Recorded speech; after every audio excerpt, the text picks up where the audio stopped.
Alright, so this one's not live, but the reception out here is a little bit sketchy, but I still wanted to share this with you.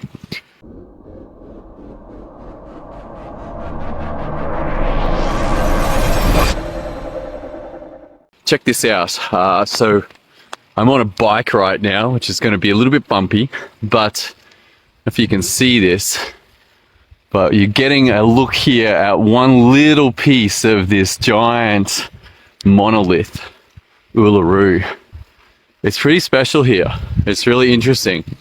It's very dry and cold. It's winter, but still a truckload of flies here. And the experience has been interesting. My kids have been a little bit like, hey, what are we doing here? What are we doing here? There's nothing to do except look at rocks. But there's something about this place that's pretty special. It's very still. I watched the sunrise this morning as the darkness slowly became light, and then the rock was visible from the hotel room. And it was this purple, shade of purple. And now riding around it. In between, we went out to Katu Tejata. I don't know if I got that right, but it's what was previously known as the Olgas, and that was really cool. Really liked that as well, like a different type of rock and this big canyon gorge with, it was a very yin place. And so in the middle of this desert is this little oasis of trees and water, and it's just a very special feeling, a very yin place. In amongst all of this yang energy. This is Chinese medical terms, of course, but yin being the shady side of the mountain and yang being the sunny side of the mountain. But this is a cool place. Let me see, you can see my daughter just riding up. You can see it's rained here lately. Check that out. Like, there's water at the base here. Like, that was a week ago. And apparently there was waterfalls falling down, and all over Uluru are these black marks coming down where the moss, when the water's there, that's where the moss lives. And then it goes away, or it doesn't go away, it goes into stasis and survives. Could be many years before there's water again. So it's a really cool experience. And what I want you to take from this is, like, from what I'm getting from it, it's a rejuvenating experience. There is a rejuvenation here that is helpful. Like, one of our challenges as doctors is that we get so obsessed with medicine and the work that we do, and the work is incredibly important, makes a difference in all of our patients' lives. But if we deplete ourselves, then we've got a problem.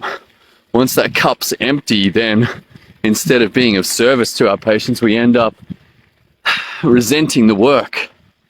And that's a problem. No longer enthusiastic, no longer looking forward to each day, even though what we do is a very special part of life. Check that out. That is, I don't know if you guys can see that, but that is pretty special. It's about 10.5 kilometers around, so just really enjoying this. The lesson out of this is making sure that you've got some time in your world, in your life, that's planned out. Perhaps on a week there's a half day off. In a month there's a weekend off. And in a year there's a couple of weeks. If you've got kids, these are already pretty planned out. Ideally, my target, 2 weeks, 4 times a year. Don't always get that. And certainly going in school holidays has its own challenges. Everything's much more expensive. But overall, the benefits of the rejuvenation, critical. One time I did 9 months in a row of general practice. I was very, very, very unhappy doctor at the end of that. The good thing, took a couple of weeks off and rejuvenated, and it makes a difference. So, question, how long has it been since you last took a holiday? How long until your next holiday? And what are you doing? If you haven't been out here to check this place out, it's well worth it. Oh my goodness. Check this out. This is amazing. Totally worth it. All right. So coming to you, not live, from Uluru, but having a really special time here. Hope you're having a great day. If you want some help around how to do this, how to build these things into your life, head over to GraduateMedicine.com and jump onto the Clinical Certainty program, where we discuss how to create a life that works for you as a doctor. All right, that's all I got for you. I'm going to hang out with my kids for a little bit. See you next time.